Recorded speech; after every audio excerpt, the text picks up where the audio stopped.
요나서는 굉장히 짧지만 그 안에 굉장히 동화적인 요소가 많이 들어 있습니다.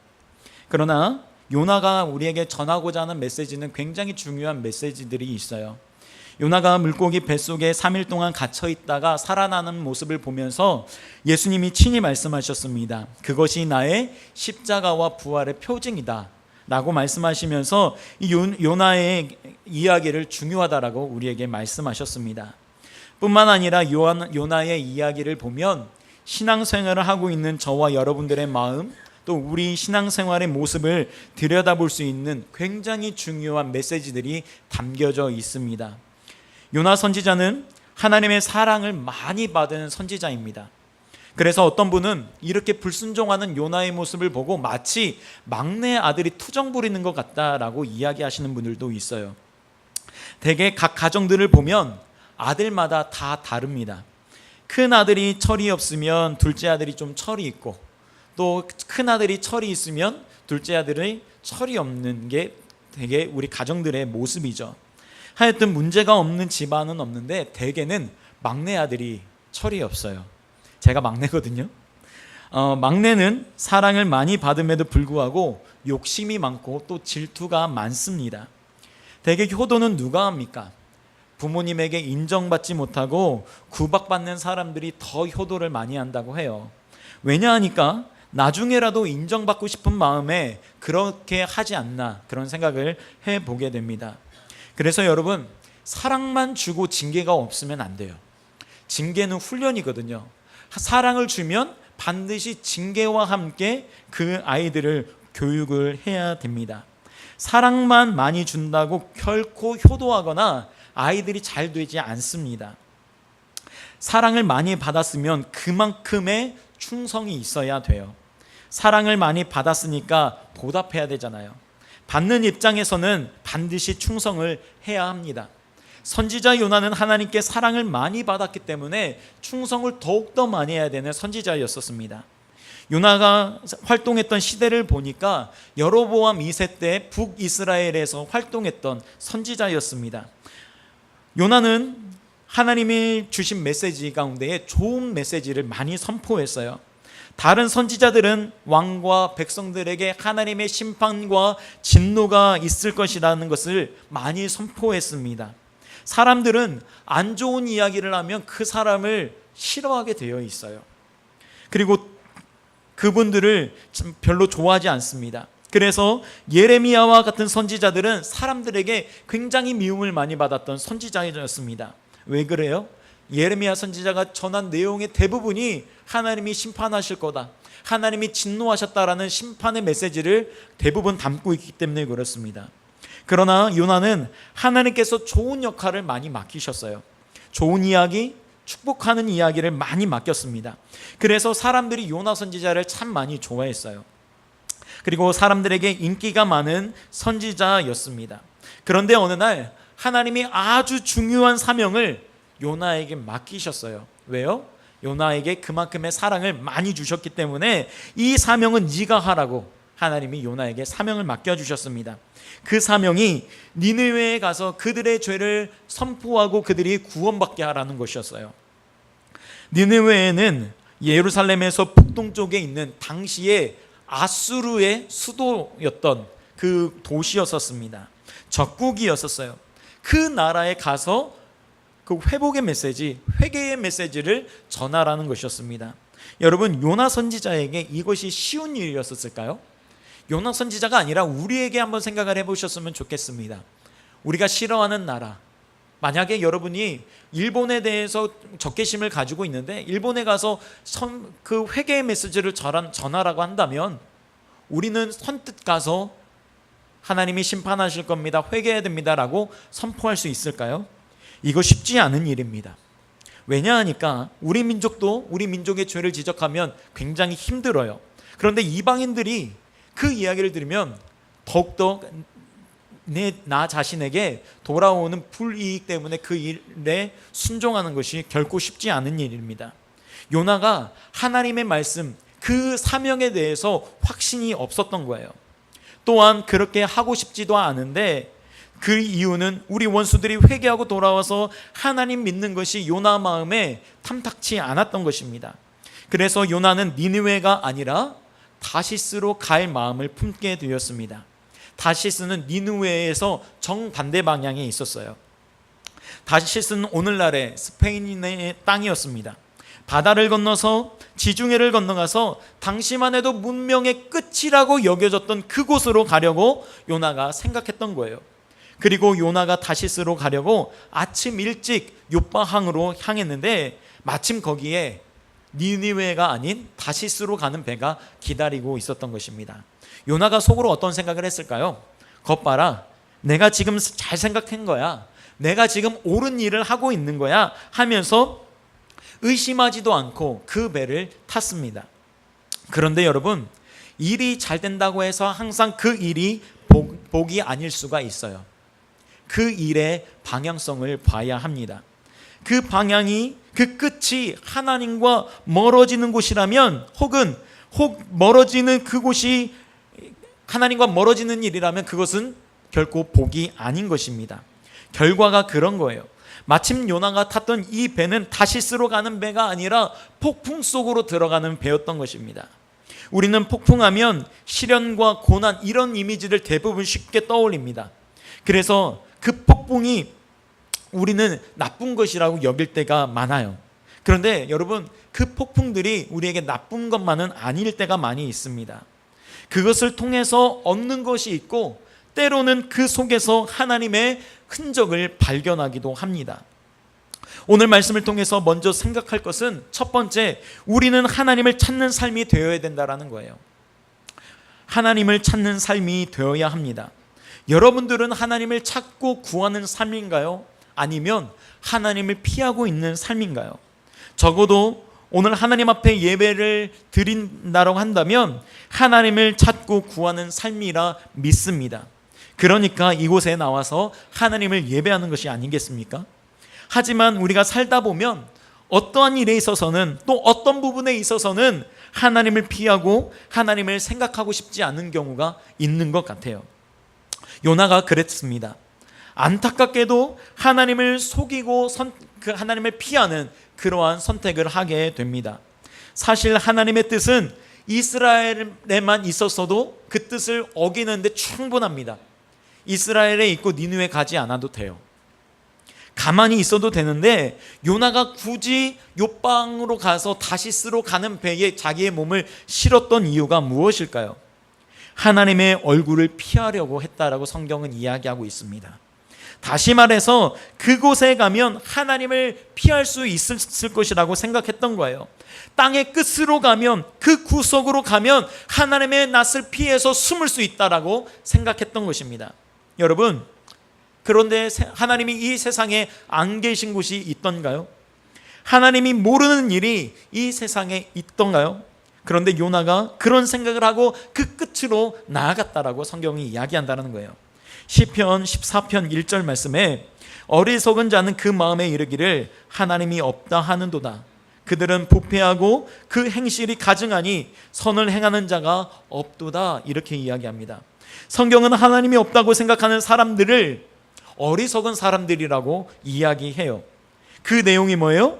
그들이 부패하고 선을 행하는 자가 없다라고 판단한 것입니다. 그런데 더 어리석은 사람이 누구냐면, 하나님을 믿는데, 정말 하나님을 알고 믿는데 그분을 속을 수 있고 그분을 피할 수 있다라고 생각하시는 분들이 더 어리석다라고 저는 생각을 합니다.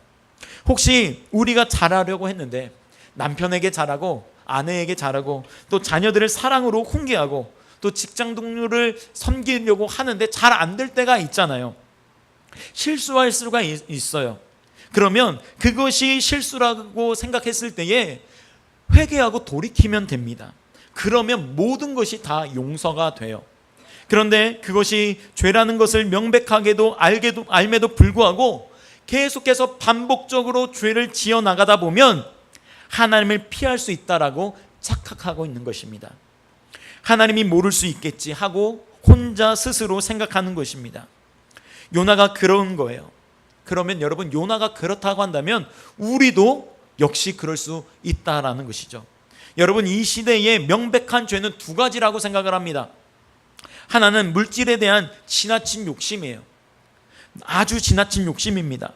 물질로 인해서 벌어지는 모든 범죄와 갈등 또 싸움들을 볼 때에 그것이 지나친 욕심이 아닐까요? 그 욕심으로 인해서 남을 해롭게 하고 정직하지 않는 방법으로 살아가면 그것은 하나님이 모를 수도 있겠지 하며 착각하고 살아가게 되는 것입니다. 또 하나는 성적인 문제예요. 오늘날 우리의 시대의 성적인 부패는, 성적인 타락이 얼마나 심합니까? 가까이 안 되는 사람과 가까이에서 부적절한 관계를 맺고, 또 우리가 보는 영화나 드라마, 또 인터넷에 떠도는, 그리고 뿌려지는 온갖 음란물에 유혹되어서 사람들이 그 음란에 빠져 살아가고 있습니다. 심지어는 불륜의 관계가 더 아름다운 사랑의 관계로 드라마나 영화에서 그렇게 묘사하고 있어요. 종종 사회의 고위층들, 또 인기인들, 심지어 종교인들조차 이런 문제로 세상에 지탄을 받는 것을 우리는 종종 보게 됩니다. 그런데 잘 보십시오. 이런 일들이 숨길 수 있다고 생각했는데 드러나게 됐어요. 세상에 드러나게 됐고 사람들이 알게 되었다는 것이 무엇을 뜻하는 것일까요? 하나님이 이미 다 보고 계셨다라는 것입니다.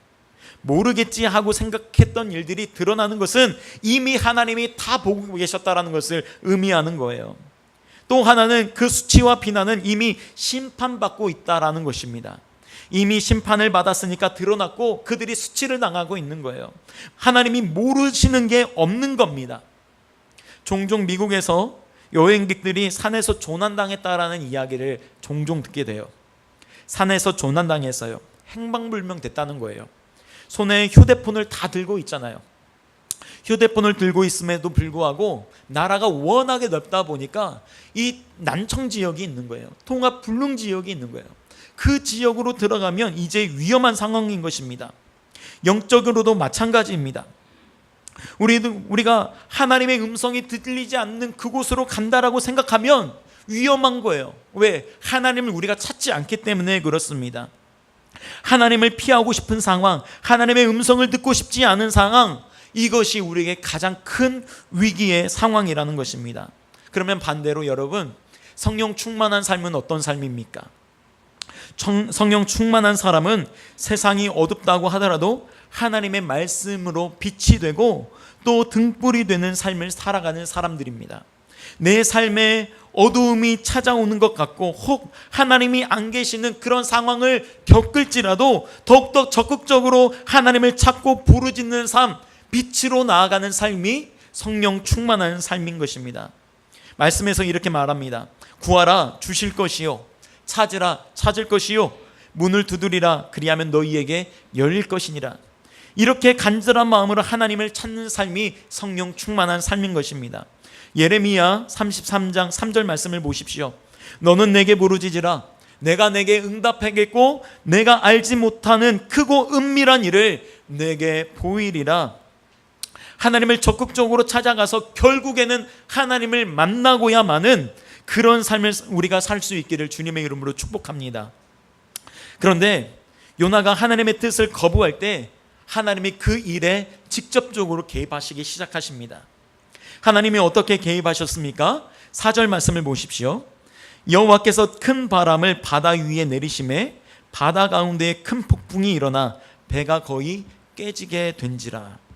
세상의 모든 폭풍과 지진, 전쟁, 이 모든 것들은 저는 하나님이 다 일으키신 것이 아니라고 생각을 합니다. 세상에는 악한 죄인들로 말미암아 벌어지는 일들이 너무나도 많이 있고 또 우리 머리로 이해낼 수 없는 일들이 참 많이 일어나요. 그러나 그런 폭풍, 그런 비바람이 우리 인생 가운데에 몰아치게 될 때에 우리는 우리의 죄와 우리의 교만을 깨닫고 비로소 하나님을 다시금 찾는 인생이 되어야 합니다. 그런 일들을 통해서 그런 적용들이 나타나게 돼요. 오늘 본문 말씀을 보면 폭풍 속에서 두 종류의 상황, 두 종류의 사람을 우리가 만나게 됩니다. 첫 번째는 폭풍 속에서 폭풍 속에서 세상이 하나님을 바라보게 되는 거예요. 5절 말씀을 함께 보겠습니다. 사공들이 두려워하여 각각 자기의 신을 부르고 또 배를 가볍게 하려고 그 가운데 물건들을 바다에 던지니라. 그러나 요나는 배 밑층에 내려가서 누워 깊이 잠이 든지라. 여러분, 뱃사람들은 폭풍에 굉장히 익숙한 사람들이에요. 그리고 이 배는 작은 배가 아니라 물건을 나르고 사람들을 실어 나르는 아주 큰 배였습니다. 그리고 바람이 불어오는데 이 바람이 심상치 않은 거예요. 이 거대한 배도 이 폭풍을 감당하기에 힘든 거였습니다.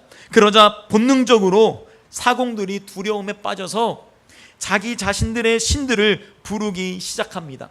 여러분, 사람들이 두려움과 염려에 빠지게 될 때 신을 찾게 돼요. 우상도 찾습니다. 그러나 인간이 만든 신은 사실 인간보다 못해요. 우상은 절대 인간을 구원할 수가 없어요. 사람이 만들었는데 어떻게 사람을 구원할 수가 있겠습니까?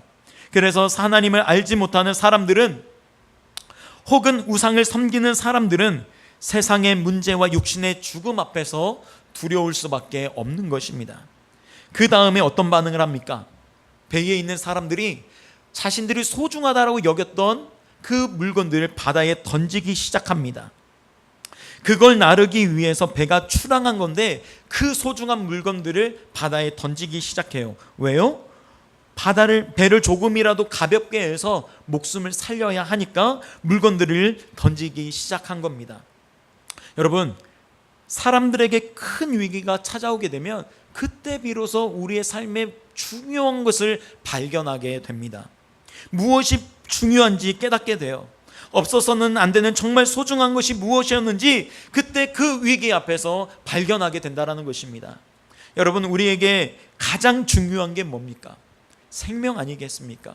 구원 아니에요? 생명과 구원이 가장 중요한데 평상시에는 그것을 잘 몰라요. 그것 외에 다른 것을 두려워하고 다른 문제들을 잔뜩 짊어지고 살아갈 때가 너무나도 많이 있다는 것입니다. 그런데 그것도 소용이 없어요. 그것들을 다 던져버리기 시작합니다. 여러분, 유명한 이야기인데 아실 거예요. 예전에 미국의 가장 부자였던 록펠러가 50대 초반에 죽을 병에 걸려서 1년밖에 살지 못한다는 판정을 받게 됩니다. 그때까지는 록펠러의 사업이 굉장히 크고 돈을 많이 벌었는데, 그리고 그 록펠러의 삶의 초점이 돈을 버는 거에 있었어요. 그래서 얼마나 많이 벌었습니까? 세계에서 가장 큰 부자라고 여겨지는 사람이 록펠러였었습니다.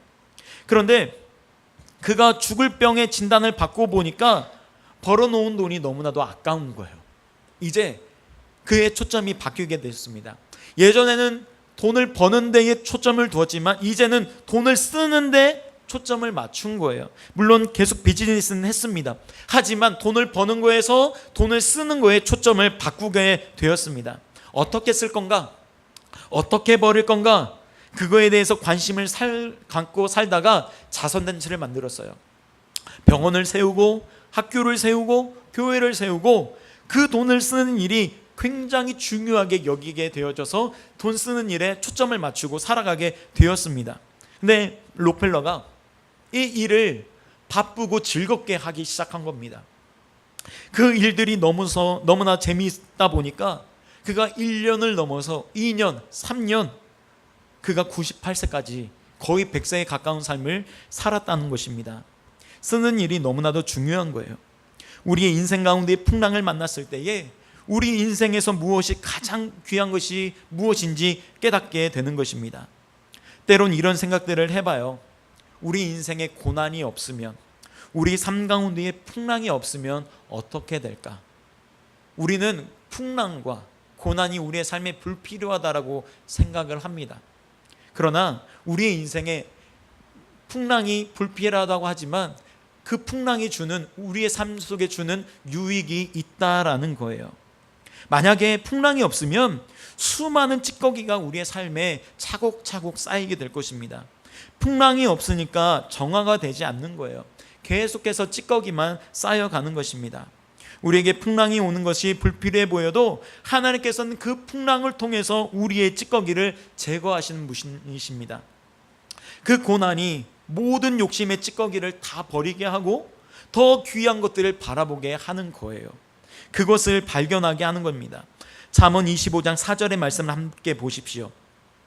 은에서 찌꺼기를 제하라. 그리하면 장색에 쓸만한 그릇이 나올 것이요 찌꺼기를 제거하면 더욱더 귀한 그릇을 만들 수 있다라는 것이에요. 저와 여러분들이 하나님 앞에 빚음을 받은 그릇들인데 찌꺼기를 제하면 인간의 모든 버려야 될 욕심과 죄악의 찌꺼기들을 버리면 그때에야 비로소 더욱더 귀한 그릇이 되어져서 하나님께 더욱 귀하게 쓰임받는 삶이 된 것입니다. 그런데요, 풍랑이 없을 때 인간은 무엇을 먹을까, 무엇을 마실까, 무엇을 입을까에 더욱더 집착한다라는 사실입니다. 그러나 풍랑은 이 모든 인간적인 욕심들을 비우게 하고 더 낮은 곳으로 내려가게 해서 그곳에서 더욱더 귀한 것들을 발견하게 합니다. 여러분, 우리 인생의 가치가요, 여기에서 발견이 되는 거예요. 우리가 인생의 밑바닥에서 내려가게 됐을 때에 내 삶의 참된 가치를 거기에서 발견하게 되는 것입니다. 우리의 삶 속에 이런 귀한 가치들을 발견하시는 여러분이 되기를 주님의 이름으로 축복합니다. 그런가 하면 두 번째로, 폭풍은 믿음의 사람을 다시 돌이키게 합니다. 말할 것도 없이 우리 믿음의 사람을 다시 돌이키게 하는 거예요. 다시 본문 말씀을 보면 아주 이상한 일들이 계속해서 벌어지게 됩니다. 분명 이 사공들은 하나님을 믿지 않는 사람들이었어요. 그래서 그들은 그들의 신에게 빌었고 그 다음에 그들의 물건을 바다에 던졌습니다. 그러다가 마음이 더욱더 조급해지니까 선장이 배 밑에 내려가서 잠들고 있는 요나를 발견했습니다. 6절 말씀을 함께 보십시오. 선장이 그에게 가서 이르되 자는 자여 어찌함이냐, 일어나서 내 하나님께 구하라. 혹시 하나님이 우리를 생각하사 망하지 아니하게 하시리라 하니라. 요나를 발견하고 뭐라고 해요? 자는 자여 어찌미냐, 제발 일어나서 하나님께 기도하라. 왜 잠을 자고 있느냐, 하나님께 기도해야지, 이렇게 이야기하고 있는 거예요. 이것이 얼마나 황당한 이야기입니까? 여러분, 이것을 잘 생각해 보십시오. 선장이 요나에게 하고 있는 말을 잘 생각해 보십시오. 이 말은 선장이 선지자에게 할 말이 아니에요. 선지자가 선장에게 할 말이에요. 여러분, 이 말은 세상이 교회에게 할 말이 아니라는 겁니다. 교회가 세상을 향해서 이 말을 해야 된다라는 것이에요. 그런데 기도해야 되는 선지자가 자고 있으니까 세상이 와가지고 깨우는 거예요. 제발 기도 좀 하라고. 교회가 잠자고 있으니까 세상이 교회를 향해서 외치면서 깨우는 거예요. 지금 잘 때입니까? 기도해야지요. 잠들어 있는 교회를 깨우고 있는 것입니다. 사실 요나가 처음부터 배 밑으로 들어간 게 아니었어요. 5절의 문맥을 잘 보면 요나가 폭풍이 오는 것을 봤어요. 선원들이 두려움에 떨고 있는 것을 봤습니다. 그것을 알고도 배 밑에 들어가서 잠을 청했던 거예요. 그래서 잤습니다. 하나님께서 시편 말씀을 보면 사랑하는 자에게 잠을 주신다라고 했는데 이 잠은 사랑하는 자에게 주시는 잠이 아닌 거예요.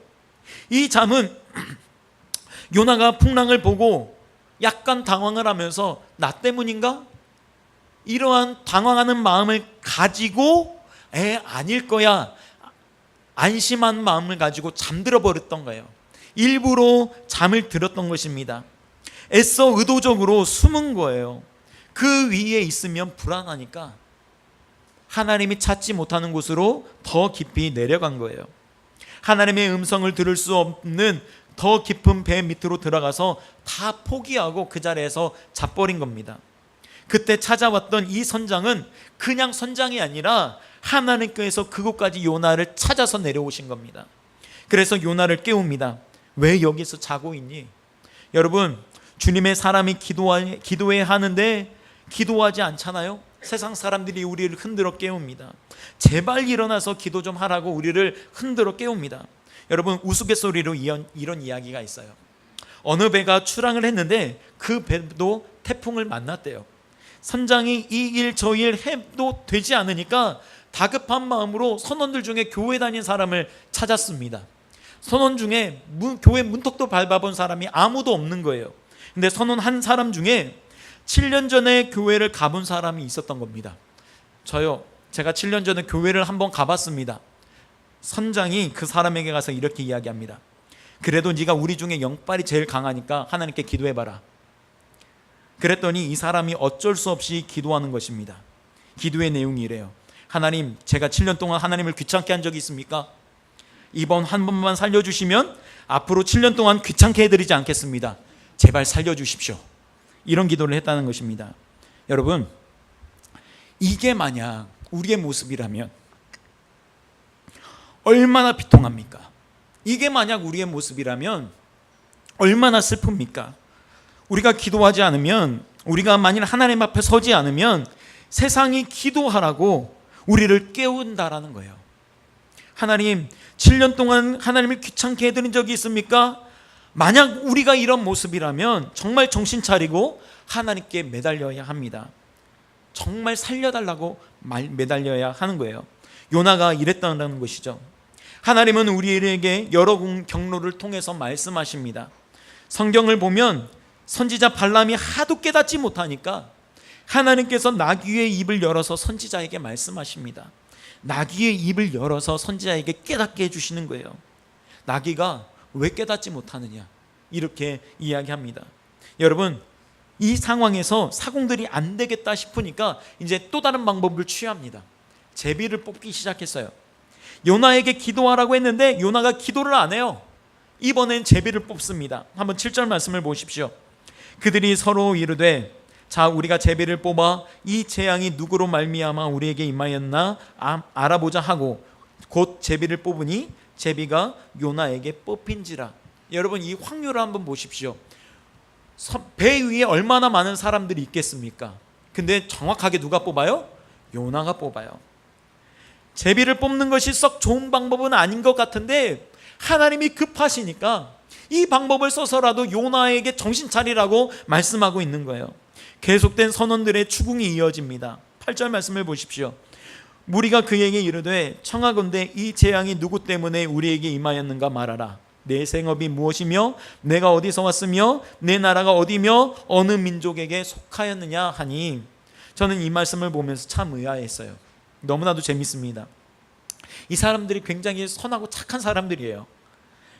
자, 지금 상황이 사공들이 더 착하고 요나가 더 악한 사람처럼 이렇게 비춰지게 됩니다. 지금 사공들이 요나에게 문제가 있다는 걸 알았다면 뱃사람들은 억세잖아요.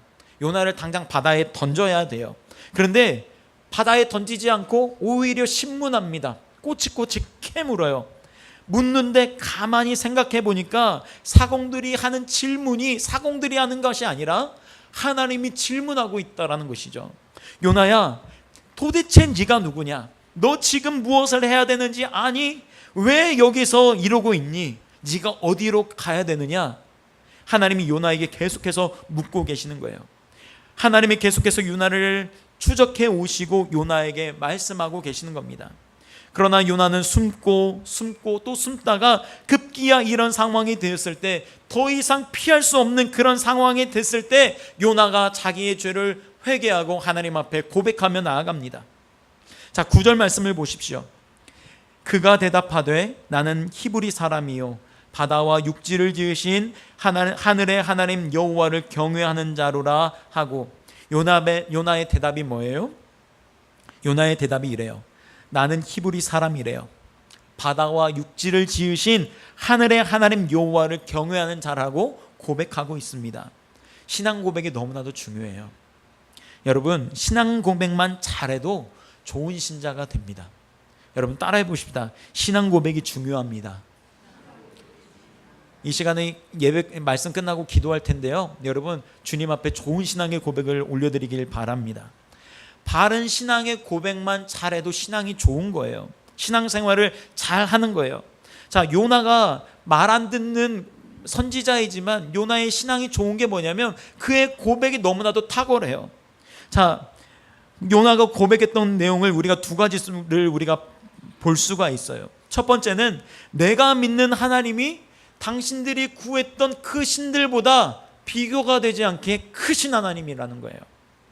바다와 육지와 하늘의 하나님을 나는 경외합니다. 난 그 하나님이 나의 하나님입니다 라고 고백한 거예요. 뭐래요? 당신들이 믿는 신들과는 전혀 비교가 되지 않는 크신 하나님, 전능하신 하나님을 내가 경외한다 라고 말을 하고 있는 것입니다. 또 하나는 뭐예요? 그 고백 속에 회개가 들어있어요. 요나의 마음이 바뀌어서 돌이키는 회개가 있다라는 것입니다. 여러분, 어떤 회개입니까? 요나는 이스라엘에만 하나님이 있다라고 생각을 했어요. 그래서 다시스로 도망갔습니다. 거기로 가면 하나님이 없다고 요나가 착각했던 것이에요. 그런데 가다 보니까 그게 아닌 거예요. 가는 길에 하나님이 계시고 또 나와 함께 하시는 하나님을 발견하게 된 거예요. 그래서 그 고백을 하는 겁니다. 그리고 그 하나님을 발견한 순간 요나가 하나님께로 돌이켜 회개의 메시지를, 회개의 기도를 올려드리기 시작했어요. 여러분, 회개가 있어야 용서가 되는 겁니다. 그리고 그 용서 가운데에 우리의 삶의 제자리로 돌아오는 거예요. 그게 중요해요. 요나가 회개하면서 계속해서 하나님은 요나를 추적해오고 요나는 도망가다가 결국에는 하나님을 인정할 수밖에 없는 그런 상황에 직면하게 되었어요. 저는 이 말씀을 보면서 이 말씀의 결론으로 이 말씀을 드리고 싶습니다. 여러분, 교회가 세상의 소망이 되어야 됩니다. 저는 교회가 세상의 소망이라고 생각을 해요. 아무리 세상 사람들이 교회를 욕하고 목사님들을 욕하고 또 크리스천들을 욕해도 그럼에도 불구하고 교회가 이 땅의 유일한 소망입니다. 그게 하나님께서 우리에게 주시는 메시지예요. 요나의 이야기를 통해서 한번 보십시오. 요나 한 사람의 불순종으로 인해서 얼마나 많은 사람들이 두려워합니까? 풍랑 속에서 두려움에 떨고 있어요. 요나 한 사람의 문제로 이 일이 벌어졌다고 성경이 이야기하고 있습니다. 여러분, 교회가 바로 서지 못하면 세상이 절망합니다. 세상이 절망하는 것은 세상이 인정을 하든 인정을 하지 않든 교회가 바로 서지 못하고 있다는 증거입니다. 우리 그리스도인들이 바로 서지 못하기 때문이라고 생각해야 되는 줄로 믿어요. 우리는 적어도 이렇게 생각해야 됩니다. 이 세상에 죄가 많고 끔찍한 사건 사고가 일어날 때마다 우리는 우리 마음속에 이런 생각을 가져야 돼요. 혹시 내가 올바른 길로 가지 못하기 때문에 하나님이 이러한 일들을 벌이실까? 우리 교회들이 올바른 방향으로 나가지 못하기 때문에 하나님이 이러한 일들을 보고 깨어서 기도하라고 말씀하시는 것은 아닐까? 이러한 생각들을 해야 된다라는 것입니다. 저는 텔레비전에서, TV에서 큰 사건 사고가 있을 때마다 마음속으로 생각을 해요. 하나님, 저 안에도 그리스도인들이 있기를 바랍니다. 저 안에서 생명을 살리고자 하는 그리스도인들이 있기를 원합니다 라고 그렇게 기도를 해요. 또 잘한 일이 있으면, 감동적이고 아름다운 일이 있으면 하나님, 저 사람이 하나님을 잘 섬기는 그리스도인이었으면 좋겠습니다, 이런 마음을 가져요. 혹시나 큰 사건과 범죄가 있다면, 그가 하나님을 몰라서 그렇게 되었다라고 한다면 하나님, 저 사람이 하나님을 몰라서 그런 겁니다. 그러한 마음에, 간절한 마음으로 기도하는 거예요. 왜요? 그게 하나님의 마음이기 때문에 그렇습니다.